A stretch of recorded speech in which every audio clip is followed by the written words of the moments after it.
परंतु औदुंबराच्या झाडाला हे वरदान कुणी दिलं? कल्पवृक्षाचा महिमा हा कुणी सांगितला? की या झाडाखाली स्वतः भगवंत आहेत बघा, भगवान विष्णू आणि माता लक्ष्मी. असं का? त्याची एक सुंदर अशी कथा.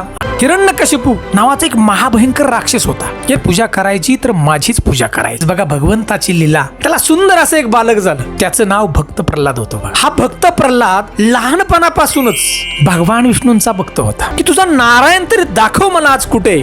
त्याला मी ठेवतच नाही. माझा नारायण प्रत्येक कणाकणामध्ये, खांबात सुद्धा माझा नारायण आहे. बघा हिरण्यकशिपूने त्या खांबाला जोरात भयंकर अशी लात मारली आणि लात मारल्याबरोबर नृसिंह रूपामध्ये भगवान विष्णूंनी त्या हिरण्यकशिपूचं पोट फाडलं. परंतु हिरण्यकशिपूच्या पोटामध्ये महाभयंकर असं विष होतं बघा. आणि हे विष भगवंताच्या नखाला लागलं आणि त्या नखांची आग होऊ लागली. दहा तयार झाला. माता लक्ष्मी ठिकाणी प्रकट झाल्याने सांगितलं की भगवंता हे औदुंबराचं झाड आहे. त्या पूर्ण व्हिडिओ चॅनलच्या लिंक क्लिक करा.